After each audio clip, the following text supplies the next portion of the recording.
नमस्कार, दुपारचे 12 वाजतायत. Newsroom bulletin मध्ये तुम्हा सर्वांचं स्वागत. मी कल्याणी दीक्षित. आतापर्यंतच्या राज्यातल्या महत्त्वाच्या बातम्यांचा आपण आढावा घेणार आहोत. सुरुवात करूयात हेडलाईन्स. अनिल देशमुख पीएद्वारे पैसे घ्यायचे, सचिन वाझेंचा गंभीर आरोप. फडणवीसांना लिहिलेल्या पत्रात जयंत पाटलांचंही नाव. तर वाझेला हाताशी धरून फडणवीसांकडून नवी चाल, देशमुखांचा पलटवार.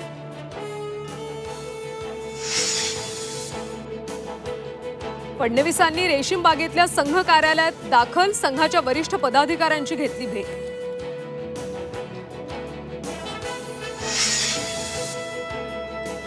मनसे अध्यक्ष राज ठाकरे यांनी घेतली मुख्यमंत्र्यांची भेट. राज्यातल्या विविध प्रश्नांबाबत चर्चा झाल्याची माहिती.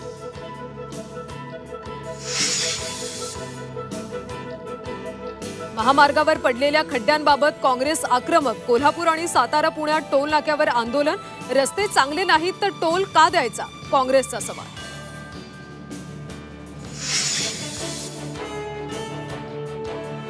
मनोज जरांगे पाटलांचा राज्य सरकारला दिलासा. आंदोलनानंतर निघालेल्या मोर्चा संदर्भातले खटले मागे, इतर राजकीय खटलेही मागे घेण्याचा निर्णय.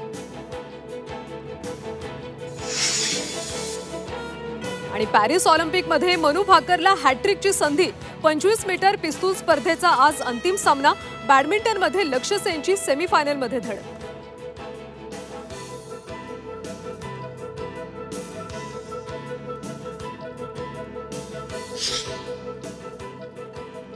बुलेटिनची सुरुवात आपण करूयात एक अतिशय महत्त्वाच्या आणि मोठ्या बातमीनं. जेलमध्ये असलेल्या सचिन वाझेनं माजी गृहमंत्री अनिल देशमुख यांच्यावर मोठे गंभीर आरोप केलेले आहेत. अनिल देशमुख हे पीएच्या माध्यमातून पैसे घ्यायचे असा आरोप त्यांनी केलाय. याबाबत उपमुख्यमंत्री देवेंद्र फडणवीसांना पत्र लिहून सर्व माहिती दिल्याचं वक्तव्य वाझेंनी केलं. या पत्रात जयंत पाटलांसह इतरांची देखील नावं असल्याचं वाझेंनी म्हटलंय. देवेंद्र फडणवीसांवर अनिल देशमुखांनी काही दिवसांपूर्वी अतिशय गंभीर आरोप केले होते. आता वाझेंनी देशमुखांवर आरोप केल्यानं राजकीय वर्तुळात खळबळ उडाली. जो भी है उनके सारे प्रूफ है उधर. पैसे उनके पीए के थ्रू दिए जाते थे और सीबीआई के पास भी प्रूफ है. और मैंने भी अभी फडणवीस साहब को एक लेटर लिखा हुआ है. सुनवाई में उनके खिलाफ गया है, सारा उनके खिलाफ गया है. मैंने सारे प्लीज सारे एविडेंस मैंने दे दिए. मैं तैयार हूँ. और किसी का नाम आप बता सकते हैं? और किसका नाम? गाड़ी में नहीं चला. हाँ, और किसी का नाम बता सकते हैं? किसका नाम? गाड़ी में चला प्लीज. मैंने एक लेटर लिखा है जिसमें जयंत पाटिल साहब का नाम लिखा हुआ है. तर सचिन वाझेंनी केलेल्या या सगळ्या गंभीर आरोपांवर माजी गृहमंत्री अनिल देशमुख यांनी उत्तर दिलेलं आहे. ही फडणवीसांची नवी चाल असल्याचं अनिल देशमुख यांनी म्हटलेलं आहे. खरं तर सचिन वाझे हा कारागृहातला व्यक्ती आहे. त्याच्या कोणत्याही विधानावर विश्वास ठेवता येणार नाही असं कोर्टानं म्हटलेलं आहे. त्यामुळे ही फडणवीसांची नवी चाल असल्याचं देशमुख यांनी म्हटलं. सचिन वाझे हा याच्यावर विश्वास ठेवणारा एक व्यक्ती नाही असं हायकोर्टाने म्हटलं. याच्या कोणत्याही स्टेटमेंटवर, याच्या कोणत्याही बयानावर, सचिन वाझेच्या कोणत्याही बयानावर विश्वास ठेवण्यालायक हा व्यक्ती नाही. त्याच्या बयानावर विश्वास ठेवता येत नाही असं हायकोर्टाने म्हटलंय. आणि अशा या गुन्हेगारी प्रवृत्तीच्या सचिन वाझेला हाताशी धरून देवेंद्र फडणवीस माझ्यावर सचिन वाझेच्या माध्यमातून आरोप लावतायत. त्याच्यामुळे जनतेला हे मी सांगू इच्छितो की मी जे आरोप लावले ते देवेंद्र फडणवीसवर, आणि म्हणून देवेंद्र फडणवीस यांनी सचिन वाझेला पकडून माझ्यावर हे आरोप लावायला सांगितले. तर वाझेंनी अनिल देशमुख यांच्यावर आरोप केल्यानंतर भाजपचे आता सगळे नेते आक्रमक झाल्याचं पाहायला मिळतंय. सचिन वाझे हा महाविकास आघाडीचा जावई असल्याची टीका नितेश राणे यांनी केलेली आहे. प्रसाद लाड यांनी सुद्धा सचिन वाझे यांची चौकशी करा अशी मागणी केली. तर सचिन वाझेंची नार्को टेस्ट झाल्यानंतर देशमुखांचं पितळ उघडं होईल असं परिणय फुकेंनी म्हटलं. सचिन वाझे हा महाविकास आघाडीचा सरकारचा जावई होता, म्हणजे ब्ल्यू आर्ट बॉय म्हणतात. आणि तो जेव्हा बोलतो तेव्हा ते सगळे सत्य भार सांगण्याचा तो सगळा प्रकार आहे. आता काचेच्या घरात राहणाऱ्या लोकांनी अन्य लोकांवर दगड मारू नये हे आज सकाळी अनिल देशमुखांना कळलं असेल.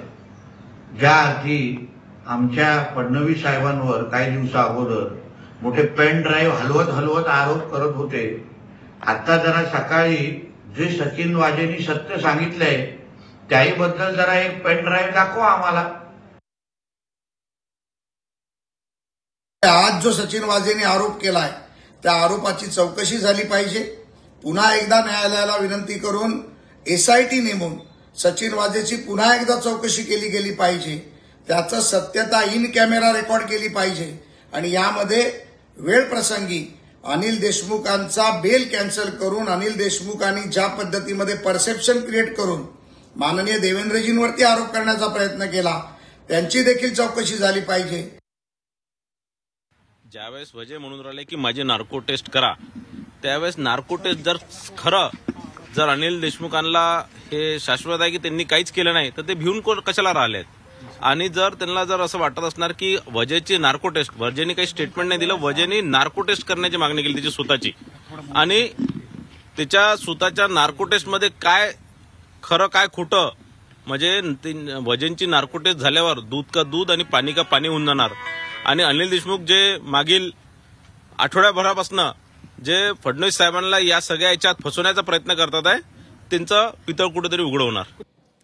तर सचिन वाझे यांनी केलेल्या आरोपानंतर आता रावसाहेब दानवेंनी एक इशारा दिला.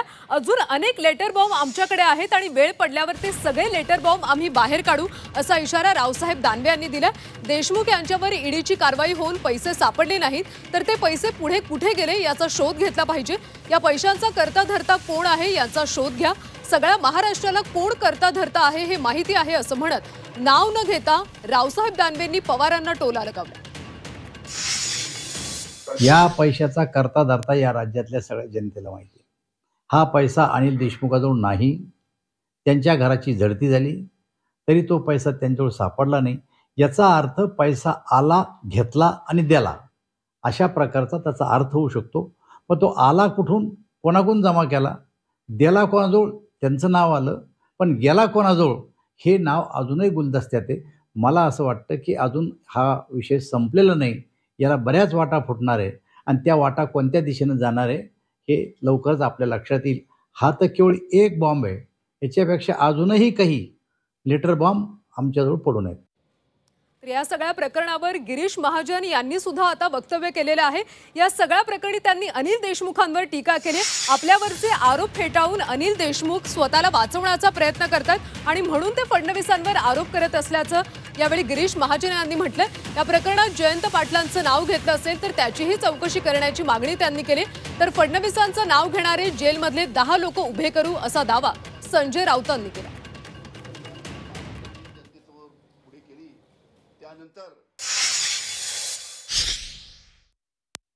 मला वाटतं की आता आपली स्वतःची कातडी वाचवण्यासाठी बेछूट आरोप देवेंद्रजींवर या ठिकाणी अनिल देशमुख करतायत. पण मला वाटतं याच्यावर सीबीआयची चौकशी झालेली आहे. याच्यामध्ये सगळ्या आता वाजे बोललेत, त्यावेळेचे परमवीर सिंग CP होते पोलीस मुंबईचे, त्यांनी सुद्धा सांगितलेलं आहे, त्यांनी सुद्धा यांच्यावर हाच आरोप केलेला होता की बाबा हे एवढे पैसे मागतात म्हणून. त्यामुळे ही वस्तुस्थिती आहे, तर त्याची चौकशी झाली पाहिजे. ते तपासून बघितलं पाहिजे की कोणी कोणी काय काय कारनामे केले त्यावेळेला, कोणी कोणी किती पैशाच्या मागण्या केल्या, किती खंडण्या मागितल्या. आता आज जयंत पाटलांचं नाव त्यांनी घेतलं. माझ्याकडे असे तुरुंगातले 10 लोक उभे करू शकतो जे फडणवीसांचं नाव घेतील, हो, जे बावनकुळ्यांचं नाव घेतील, अमित शहाचं नाव घेतील. अमित शहा पण तुरुंगात जाऊनच आले आहेत ना. तर आज सचिन वाझेंनी अनेक आरोप केलेले आहेत आणि या सगळ्यानंतर संजय राऊत सुद्धा आक्रमक झाल्याचं पाहायला मिळालं. संजय राऊत यांनी या सगळ्यानंतर आता भाजपवर निशाणा साधलेला आहे. भाजपला एका तुरुंगातल्या व्यक्तीची प्रवक्ता म्हणून गरज पडते अशी टीका संजय राऊत यांनी केलेली आहे. खून दहशतवादातला आरोपी असलेला वाझे हा भाजपचा प्रवक्ता आहे. देशमुखांना तुरुंगातला प्रवक्ता उत्तर देतो असा घणाघात राऊतांनी केला. अनिल देशमुखांनी एक माहिती समोर आणली, त्यानंतर त्यांनी काही फडणवीसांवरती आरोप केले. फडणवीसांनी उत्तर द्यायला पाहिजे. उत्तर देण्यासाठी त्यांना तुरुंगातला प्रवक्ता लागतो. हे या देशामध्ये आम्ही प्रथम पाहतो की त्यांना तुरुंगातला खून, दहशतवाद यातला एक आरोपी भाजपचा प्रवक्ता म्हणून काम करतोय. मी जे वारंवार म्हणतोय, तुम्ही विसरू नका, मी गेले 1 वर्ष सांगतोय की राजकारणासाठी आणि निवडणुका जिंकण्यासाठी सरकारमधले काही प्रमुख लोक गुंड टोळ्यांचा आणि तुरुंगातील गुंडांचा वापर करतायत. हे मी वारंवार सांगतोय. हे तुम्हाला आता सिद्ध झालं आहे.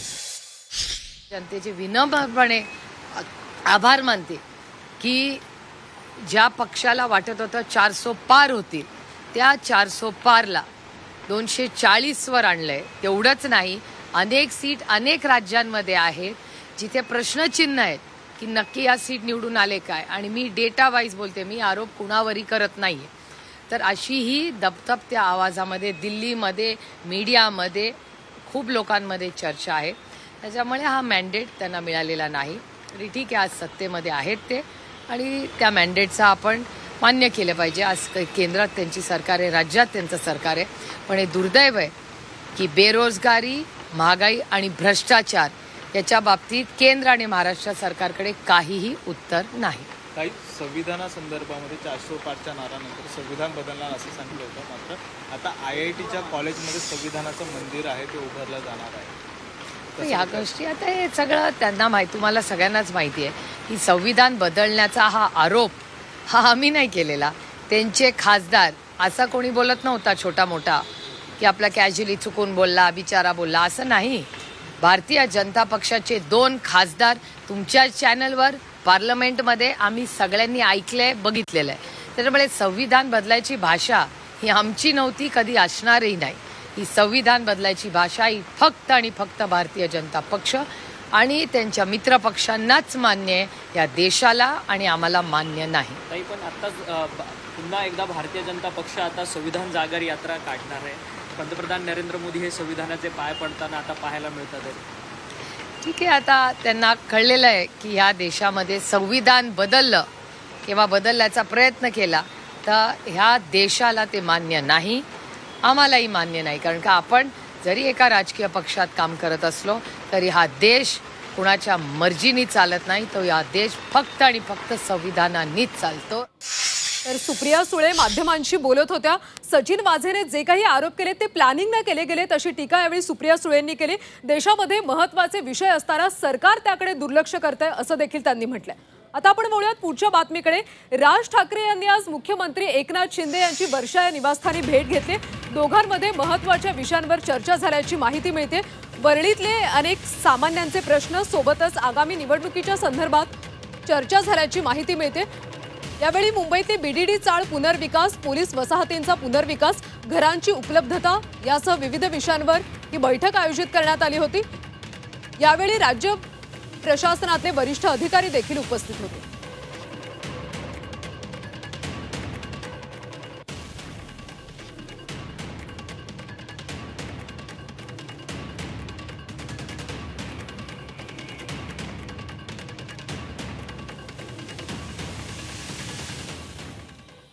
आता बातमी आहे ठाकरेंच्या गोटातून. शिवसेना उद्धव ठाकरे गटाकडून आज शिवसंकल्प मेळाव्याचं आयोजन करण्यात आले. पुण्यामध्ये हा मेळावा होणार आहे. आगामी विधानसभा निवडणुकीच्या पार्श्वभूमीवर या मेळाव्याला महत्त्व प्राप्त झाल्याचं पाहायला मिळतंय. पुण्यामध्ये आज हा शिवसंकल्प मेळावा पार पडतोय. आगामी विधानसभा निवडणुकांच्या दृष्टिकोनातून पक्षप्रमुख उद्धव ठाकरे पदाधिकाऱ्यांना मार्गदर्शन करणार आहेत. येत्या निवडणुका महाविकास आघाडीसोबत लढण्याचं ठरलं असताना घटक पक्षांमधल्या जागा वाटप त्याचप्रमाणे निवडणुकीतल्या मुद्द्यांवर उद्धव ठाकरे काय बोलणार याकडे आता लक्ष लागलंय. मी माझ्या भाषणामध्ये देणार आहे. अर्थात शिवसेना पक्षप्रमुख उद्धवसाहेब ठाकरे काही वेळातच या ठिकाणी येतील आणि त्यांना अपेक्षित असलेलं आणि तुमच्या हितासाठी असलेलं. आता बोलूयात आपण पुढच्या महत्त्वाच्या बातमीकडे. काँग्रेस सध्या आक्रमक झाल्याचं पाहायला मिळतंय. महामार्गावर अनेक ठिकाणी खड्डे पडलेत आणि या खड्ड्यांच्या पार्श्वभूमीवर सध्या काँग्रेसकडून आंदोलन केलं जातंय. कोल्हापूर आणि साताऱ्यामध्ये सध्या काँग्रेस आक्रमक झाली. कोल्हापूरमधल्या किणी टोल नाक्यावर काँग्रेसचं आंदोलन सुरू आहे. सतेज पाटील, पृथ्वीराज चव्हाण यांच्या नेतृत्वात हे आंदोलन केलं जातंय. रस्ताच नाही तर टोल का द्यायचा असा सवाल काँग्रेसकडून उपस्थित केला जातो. कोल्हापूरच्या किणी टोल नाक्यावर सध्या काँग्रेसकडून आंदोलन केलं जात आहे. सर्व्हिस रोडवर अनेक ठिकाणी मोठमोठे खड्डे पडलेत आणि त्याची तात्काळ दुरुस्ती करावी अशी मागणी सुद्धा काँग्रेसकडून केली जाते. रस्त्यावर इतके मोठे खड्डे पडलेत, मग टोल का द्यायचा असा सवाल यावेळी काँग्रेसकडून उपस्थित करण्यात आला. प्रचंड खड्डे, ज्या खड्ड्यांचा विचार जानेवारीमध्ये करायला पाहिजे होता, 6 लेनिंग करताना सर्व्हिस रोड हे चांगल्या दर्जाचे करणं अपेक्षित होतं, त्यामुळे ते झालेलं नाही. आणि म्हणून पुन्हा सातारा, कराड आणि कोल्हापूर या 4ही ठिकाणी काँग्रेस पक्षाच्या वतीनं धरणं आंदोलन करतोय. कुठली वाहतूक थांबवून प्रवाशांना आम्ही त्रास देणार नाही. आमची शासनाकडे मागणी आहे की हे रस्ते सुस्थितीत करत नाही तुम्ही. नॅशनल हायवे 6 पदरीकरण व्हायला वेळ लागणार आहे, परंतु सर्व्हिस रोड 100% खड्डेमुक्त होत नाहीत तोपर्यंत टोल कुठलाही घेऊ नये अशी आमची मागणी या ठिकाणी असणार आहे. तो निर्णय होईपर्यंत आम्ही सगळेजण इथं बसून राहणार आहोत. तर कोल्हापूर प्रमाणे तिकडे साताऱ्यात सुद्धा काँग्रेसचं आंदोलन सुरू आहे. पुणे बंगळुरू महामार्गावर अनेक ठिकाणी खड्डे पडलेत आणि या खड्ड्यांच्या विरोधात काँग्रेस आक्रमक झाल्याची पाहायला मिळते. या सगळ्या संदर्भात तिथे सुद्धा सध्या आंदोलन केलं जातंय. पुणे बंगळुरू महामार्गाची दुरवस्था झाली, रस्ते चांगले नाहीत तर टोल द्यायचाच का असा प्रश्न उपस्थित करत आणेवाडी टोल नाक्यावर आंदोलन केलं जातंय. या आंदोलनात सामान्य नागरिक देखील सहभागी झाले. हर जगह जाम खड्डा. अब कोल्हापुर से कराड़ तक 1 घंटा 1.5 घंटे 2 घंटे में गाड़ी पहुंचती थी, अभी 4-5 घंटे लग रहे हैं. गाड़ी वाले की हालत किसती है. बॉम्बे में जाम, कराड़ में जाम, कोल्हापुर में जाम, किधर नहीं गाड़ी वाले इतने परेशान है. मैं सरकार से निवेदन करता हूं कि इसकी व्यवस्था बनाए. तर खेड शिवापूर टोल नाक्यावर सुद्धा काँग्रेसचं सध्या आंदोलन सुरू आहे. कोल्हापूर साताऱ्याप्रमाणे इथं देखील काँग्रेस आक्रमक झाल्याची पाहायला मिळते. आपल्या अनेक पदाधिकाऱ्यांसोबत काँग्रेस सध्या आंदोलन करते. संग्राम थोपटे आणि आमदार संजय जगताप यांनी कार्यकर्त्यांसोबत आंदोलन सुरू केले. पुणे कोल्हापूर महामार्गावर खड्डे पडलेले असताना टोल वसुली केली जात असल्यानं काँग्रेस आक्रमक झाले. जोपर्यंत रस्ता चांगला होत नाही तोपर्यंत टोल वसुली नाही अशी भूमिका काँग्रेसने घेतली. यावेळी आंदोलकांनी टोल नाक्यावरची टोल वसुली बंद करून प्रशासनाविरोधात जोरदार घोषणाबाजी केली.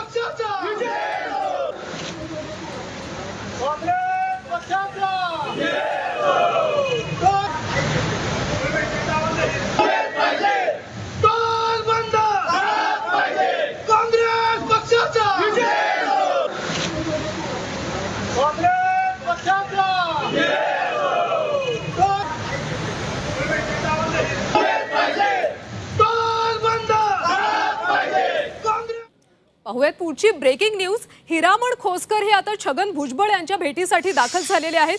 दोघंही एकमेकांची भेट घेत असल्यामुळे सध्या चर्चांना उधाण आले. काँग्रेसकडून निलंबनाची टांगती तलवार असलेले हिरामण खोसकर हे आता भुजबळांच्या भेटीसाठी दाखल झाले. विधान परिषदेमध्ये खोसकर यांनी महायुतीच्या उमेदवाराला मतदान केल्याचा काँग्रेसच्या नेत्यांचा संशय आहे आणि त्यामुळे काँग्रेसकडून सध्या खोसकर यांच्यावर निलंबनाची टांगती तलवार असल्याचं पाहायला मिळतं. योगेश खरे आपले प्रतिनिधी आहेत, त्यांच्याकडून आपण सविस्तर माहिती घेऊयात.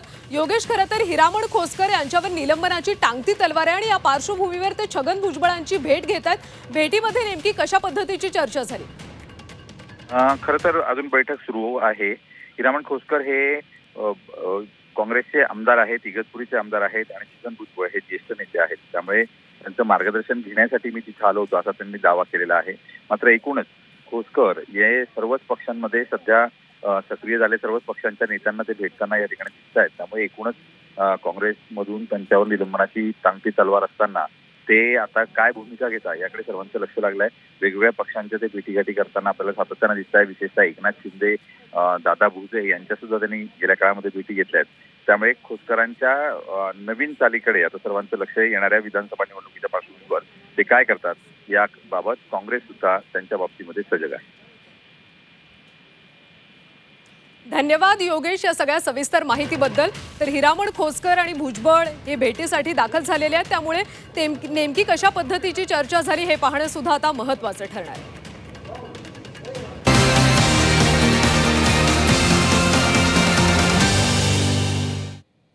आता राज्यातल्या इतर महत्त्वाच्या बातम्यांचा आपण धावता आढावा घेऊयात. तर देवेंद्र फडणवीसांनी रेशीम बागेतल्या संघ कार्यालयाला भेट दिली आहे. यावेळी त्यांनी संघाच्या वरिष्ठ पदाधिकाऱ्यांची भेट घेतल्याची माहिती मिळते. ही कामं वेगाने कशी पूर्ण होतील भाजपचे संकटमोचक गिरीश महाजन आज नाशिक दौऱ्यावर आहेत। महसूल मंत्री राधाकृष्ण विखे पाटील यांनी नाशिकमध्ये विभागीय संघटनात्मक आढावा घेतल्यानंतर आज गिरीश महाजन नाशिक दौऱ्यावर आहेत। शहरातल्या 4ही मतदारसंघाचा आढावा ते घेणार आहेत। लाडकी बहीण योजनेतल्या पात्र महिलांचे मराठी भाषेतले अर्ज ग्राह्य धरले जाणार आहेत। मराठीतील अर्ज नामंजूर होणार नसून कुणीही गैरसमज करून घेऊ नये अशी माहिती महिला आणि बाल विकास मंत्री आदिती तटकरे यांनी दिली। त्यामुळे योजनेसाठी अर्ज भरलेल्या लाखो लाडक्या बहिणींना दिलासा मिळाला।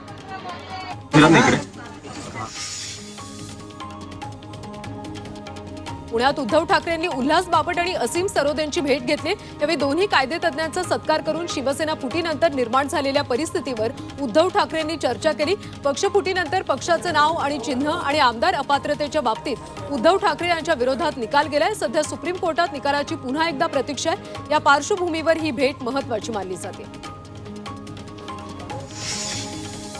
नाशिक लोकसभेचे खासदार राजाभाऊ वाजे यांनी संसदेत इंग्रजीत भाषण केलं। निवडणुकीदरम्यान खेड्यातल्या माणसाला इंग्रजी काय येणार या स्वरूपाचा प्रचार केला होता। त्याला वाजेंनी चपखल उत्तर दिले। संसदेचं पहिलंच भाषण अस्खलित इंग्रजीतून करून त्यांनी नाशिकमधल्या आरोग्य व्यवस्थेबाबत सरकारला जाब विचारला।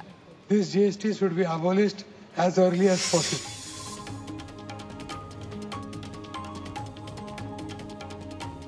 चंद्रपूर जिल्ह्यातल्या राजकीय वर्तुळात मोठी खळबळ उडाली। शिवसेना उद्धव ठाकरे गटाच्या युवासेना जिल्हाप्रमुखाच्या घरून काडतुसांचा मोठा साठा सापडला। युवासेना जिल्हाप्रमुख विक्रांत सहारे याच्या घरी पोलीस पथकाने संयुक्त कारवाई केली। या कारवाईमध्ये 40 काडतुसं, 1 मॅगझिन, तलवार आणि वाघनख सापडला।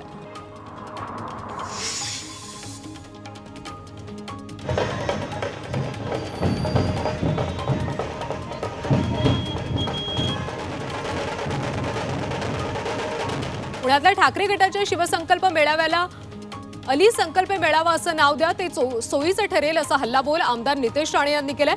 पुण्यात आज ठाकरे गटाचा शिवसंकल्प मेळावा होतोय, यावर राणेंनी टीकास्त्र सोडलं। या अली मेळाव्याची हिंदूंनी दखल घ्यावी असं राणे यांनी म्हटलं।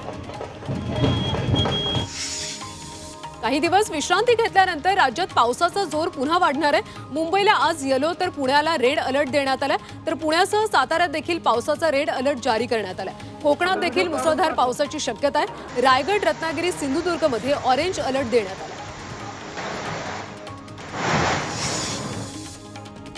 खडकवासला धरणातून 21,142 क्युसेकनं पाण्याचा विसर्ग सुरू करण्यात आला।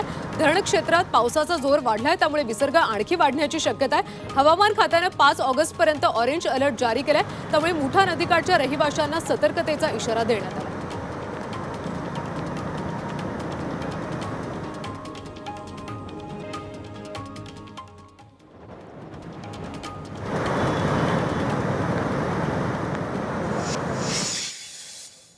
या सगळ्या महत्त्वाच्या बातम्यांसोबतच बुलेटिनमध्ये वेळ झाली इथेच थांबण्याची। मात्र ताज्या घडामोडींसाठी तुम्ही पाहत रहा झी 24 तास।